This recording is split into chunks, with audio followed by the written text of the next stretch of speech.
यहां से लेकर बेटा हम लोग एक नया चैप्टर स्टार्ट कर रहे हैं, इसको कैपिटल बजटिंग बोलते हैं। और ये आप लोगों को मैनेजमेंट अकाउंटेंसी में भी काम आएगा और फाइनेंस मैनेजमेंट में भी काम आएगा। इस चैप्टर का थोड़ा बहुत बैकग्राउंड बता देता हूं। जो अभी वाला हमारा लेक्चर होने वाला है, ये सब आप अपने थियरी वाले पेजेस में स्टार्टिंग में रूल्स में सब लिखोगे। आपको मालूम है, मैं जब भी कोई चैप्टर स्टार्ट करता हूं तो स्टार्टिंग के 10 या 15 पेज रूल्स के लिए हम लोग छोड़ते हैं, उसके बाद हम लोग सम शुरू करते हैं।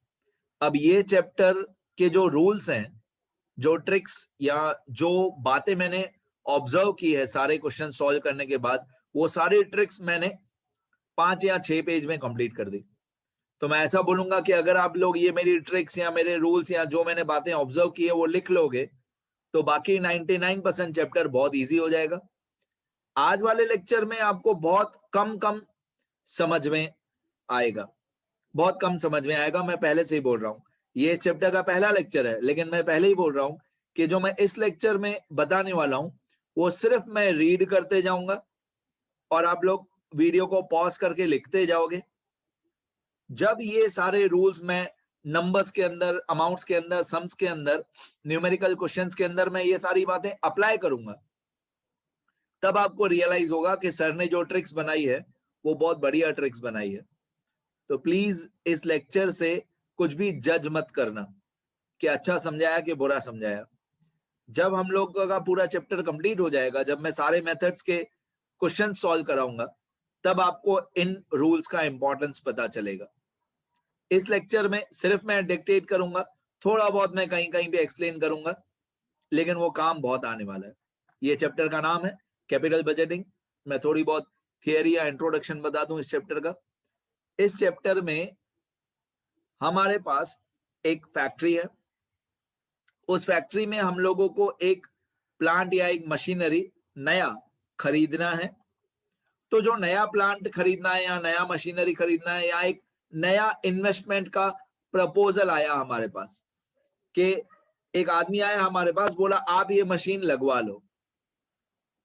तो आप एज अ स्टूडेंट, आप अगर आपकी खुद की कंपनी होती तो कोई भी मशीन लगवाने से पहले या कोई भी बहुत बड़ा इन्वेस्टमेंट करने से पहले आपके माइंड में सबसे पहला क्वेश्चन यही होगा, क्योंकि आप कॉमर्स के स्टूडेंट्स हो, तो सबसे पहला क्वेश्चन यही होगा कि ये मैं मशीन लगवा तो लूं, लेकिन क्या ये मशीन लगवाने से मेरे बिजनेस को फायदा होगा? क्या ये इन्वेस्टमेंट करने से मेरा बिजनेस प्रॉफिटेबल होगा या नहीं होगा? तो हमारा फाइनल डिसीजन इस चैप्टर में, हर क्वेश्चन के आंसर में फाइनल डिसीजन यही होगा कि इन्वेस्टमेंट शुड बी मेड और investment should not be made. दो ही ऑप्शन है। तो ये लास्ट में कंक्लूजन लिखना, हर क्वेश्चन के एंड में ये कंक्लूजन लिखना जरूरी है कि मशीन खरीदनी चाहिए कि मशीन नहीं खरीदनी चाहिए। उसका एनालिसिस करने के इस चैप्टर में 5 या 6 मेथड है, 5 या 6 मेथड है, और हर एक मेथड का एक प्रॉपर सही तरीके से एक फॉर्मूला है। तो ऐसा नहीं कि ये सिर्फ आपको पढ़ाई में काम आएगा, ये रियल लाइफ में भी बहुत ज्यादा काम आएगा।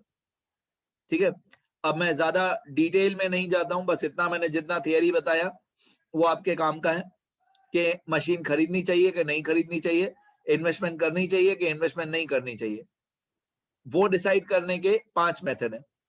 एग्जाम में आपको 5 में से कौन सा एक या 2 या 3 मेथड करने हैं, वो क्वेश्चन में मेथड का नाम बताया हुआ होगा। मोस्टली ऐसा होता है कि क्वेश्चन एक ही होता है और लास्ट में बोलते हैं कि आप अपना डिसीजन बताओ इस मेथड के हिसाब से या इस मेथड के हिसाब से। तो पांचों मेथड का क्वेश्चन सेम होता है, लेकिन सॉल्व करने का फॉर्मूला अलग अलग होता है। तो ये हमारे मेथड्स के नाम है, ये हमारे 5 मेथड के नाम है। पेबैक पीरियड मेथड, आप ब्रैकेट में यहां पे देख रहे हो एक डी लिखा हुआ है। अब ये डी क्या है? इस चैप्टर में अलग अलग टाइप के प्रॉफिट होते हैं, मैंने उन प्रॉफिट्स के नाम रख दिए। Profit number A, profit number B, C, D, E, ऐसे मैंने पांचों अलग अलग प्रॉफिट का नाम रख दिया है, ए बी सी डी ई। तो पेबैक पीरियड मेथड ये इस चैप्टर का पहला मेथड है। उसमें मैं आपको ऐसा बोलूंगा कि प्रॉफिट नंबर डी यूज करो। अब प्रॉफिट नंबर डी क्या होता है वो भी आपको मेरे साथ ही सीखना पड़ेगा। वक्त के साथ धीरे धीरे सारी बातें होती जाएगी। मैंने बोला था इस लेक्चर में बहुत सारी बातें नहीं समझ में आएंगी, धीरे धीरे सारे सस्पेंस खुलते जाएंगे। तो पेबैक पीरियड मेथड में प्रॉफिट नंबर डी काम आता है। एवरेज रेट ऑफ रिटर्न या accounting rate of return method, ये हमारा सेकंड मेथड है, इसमें प्रॉफिट नंबर सी काम आता है। फिर डिस्काउंटेड कैश फ्लो मेथड या नेट प्रेजेंट वैल्यू मेथड, एक ही बात है, डिस्काउंटेड कैश फ्लो मेथड या नेट प्रेजेंट वैल्यू मेथड, इसमें प्रॉफिट नंबर ई काम आता है। 100% आप लोगों को डाउट होगा सर प्रॉफिट डी क्या होता है, प्रॉफिट सी क्या होता है, अभी नहीं बताऊंगा, धीरे धीरे आपको सारे लेक्चर्स अटेंड करने पड़ेंगे, सब मैं बता दे जाऊंगा। फिलहाल इस वीडियो में से जितना थोड़ा बहुत मैं समझाते जा रहा हूं वो सुनते जाओ और सब लिखते जाना। फिर थर्ड मेथड होता है डिस्काउंटेड कैश फ्लो मेथड और नेट प्रेजेंट वैल्यू मेथड, इसमें प्रॉफिट नंबर ई काम आता है। फोर्थ मेथड होता है प्रॉफिटेबिलिटी इंडेक्स मेथड या बेनिफिट कॉस्ट रेशियो, इसमें प्रॉफिट ई वाला काम आता है। फिफ्थ मेथड होता है internal rate of return method, इसमें भी प्रॉफिट ई वाला काम आता है। तो ये 5 मेथड है। सिक्स्थ भी होता है एक, सिक्स्थ मेथड भी होता है, मेरे पास जगह नहीं है लिखने की। सिक्स्थ मेथड का नाम होता है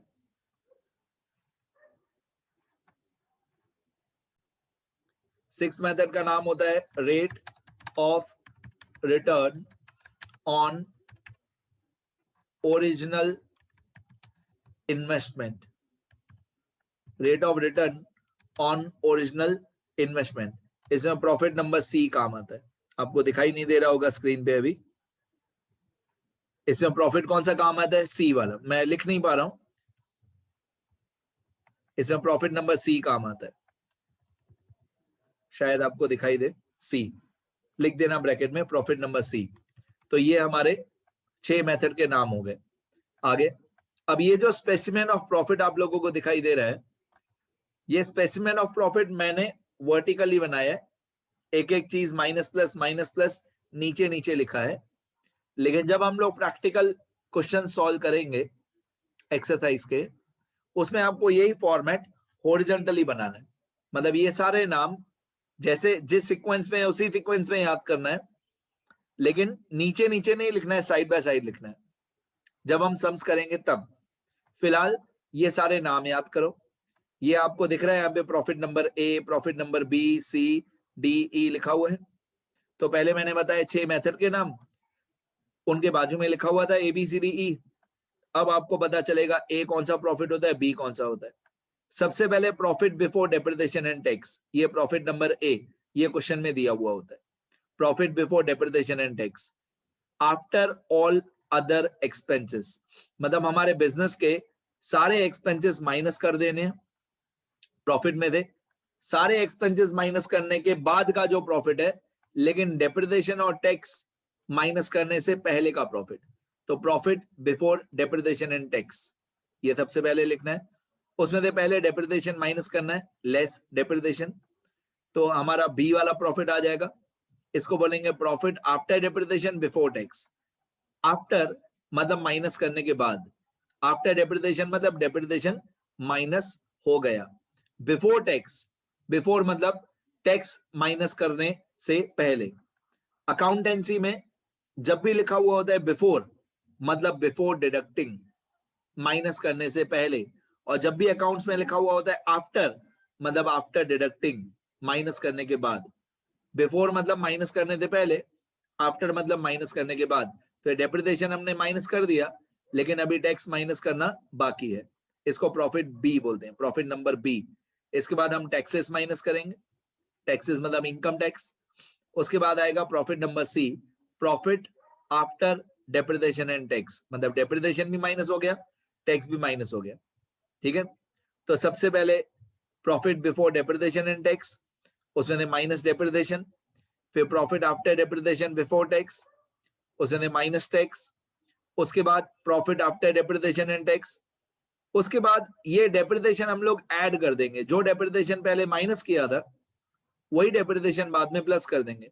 अब बहुत सारे स्टूडेंट्स बोलते हैं सर डेप्रिसिएशन अगर प्लस ही करना था, ऐड ही करना था, तो पहले माइनस क्यों किया?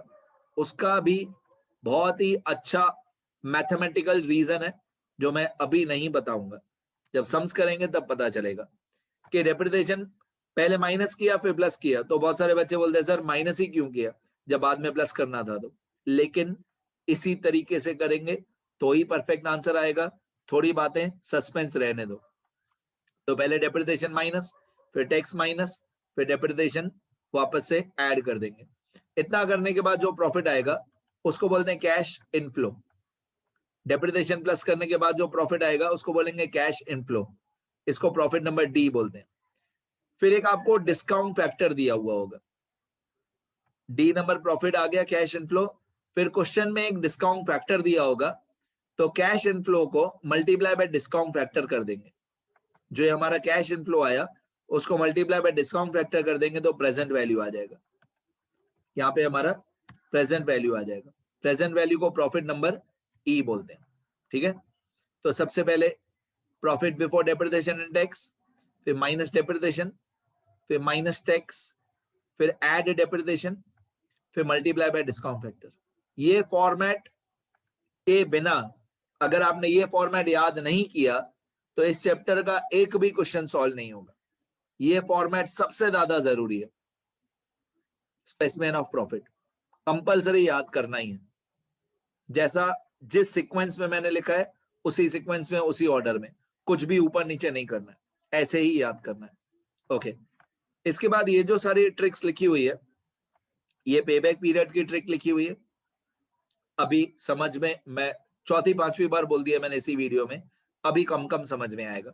ये पेबैक पीरियड का फॉर्मूला होता है when the cash inflow is same every year, तो payback period equal to cost of investment divided by cash inflow.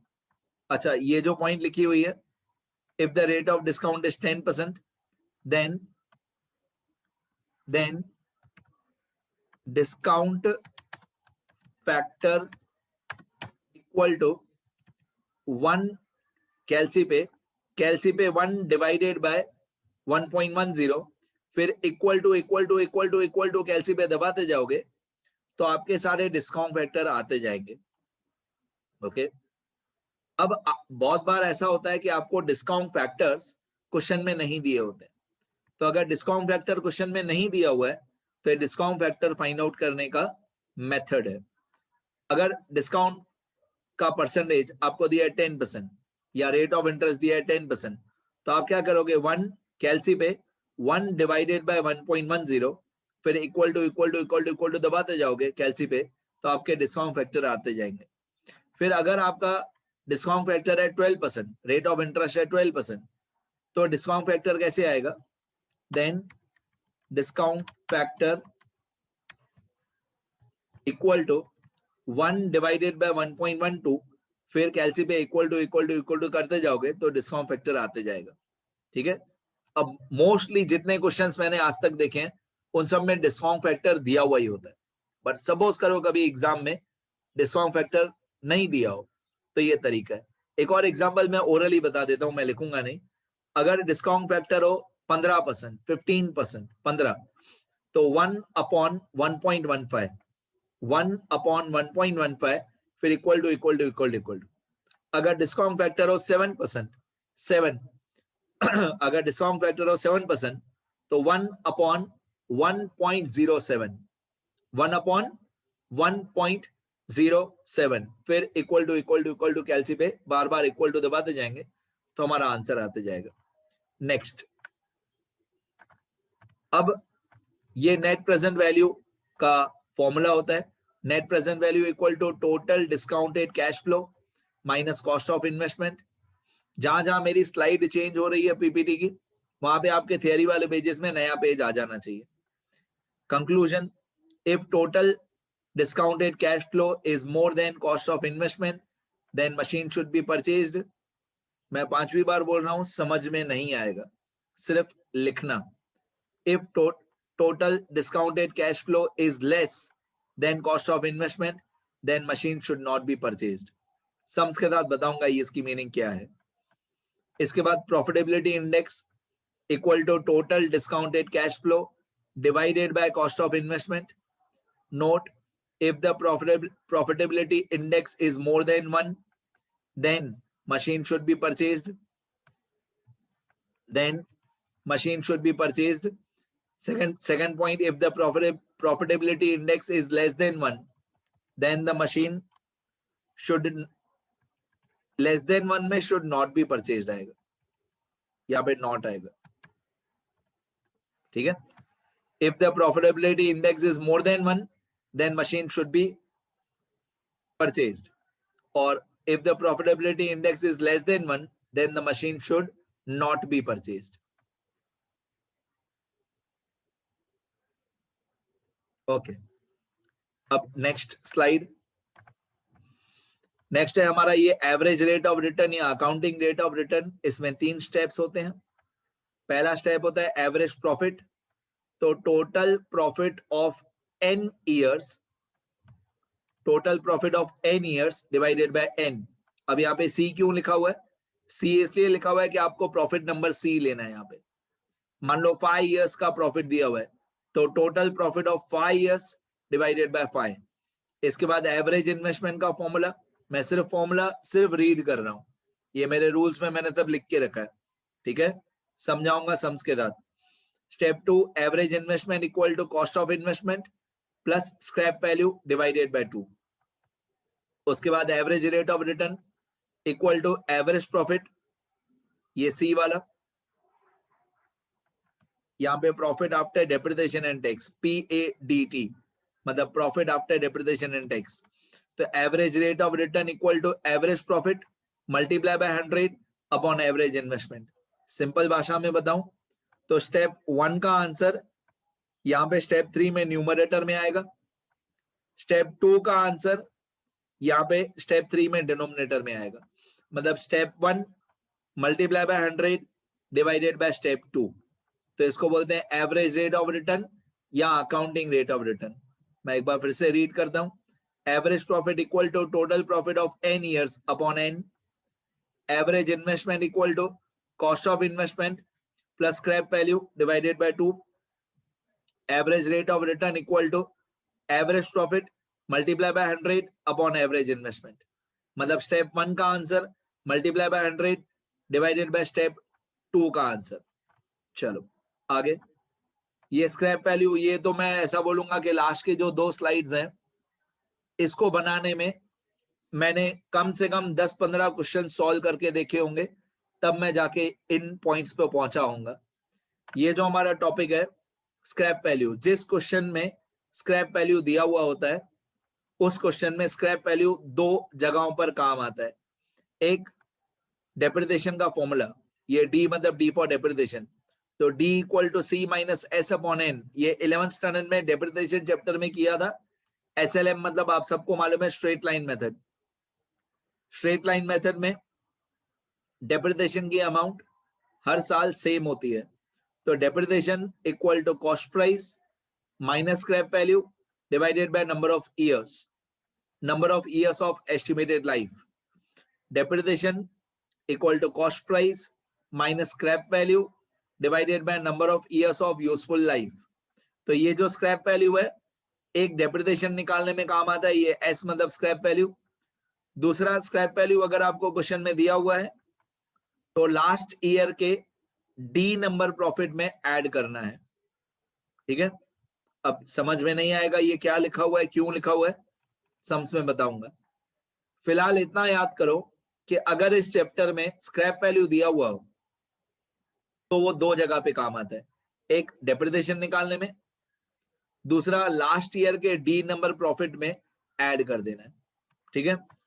उसी तरीके से अब मैं रीड भी नहीं करूंगा, लास्ट की 2 स्लाइड सिर्फ आपको दिखा दूंगा, क्योंकि रीड करूंगा तो और ज्यादा कंफ्यूजन क्रिएट होगा. ये लिखा हुआ है कि अगर इस चैप्टर में किसी भी क्वेश्चन में वर्किंग कैपिटल दिया हुआ हो तो वर्किंग कैपिटल कहां पे कॉस्ट प्राइस में इंक्लूड नहीं करना है और कहां पे कॉस्ट प्राइस में इंक्लूड करना है, ठीक है. तो ये वर्किंग कैपिटल के नोट्स हैं. और ये लास्ट में जो 6th मेथड का मैंने नाम लिखा था उसके स्टेप्स हैं. Rate of return on original investment.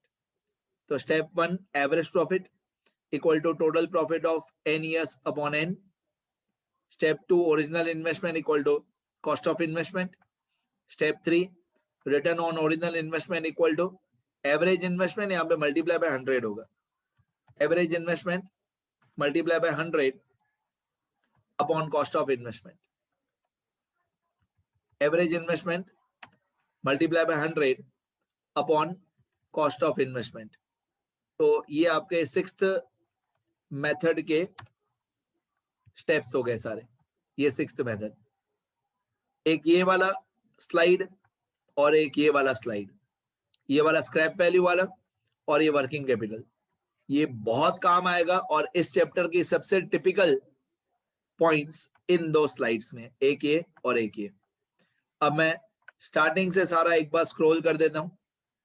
यदि अगर कुछ लिखना रह गया हो तो आप हर 2 सेकंड में वीडियो पॉज करो और ये सब लिखो, ठीक है। और सिर्फ मैंने लिखाया ही है, कुछ समझाया नहीं है।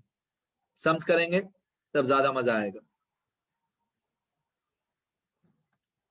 ये सब लिख लेना बेटा।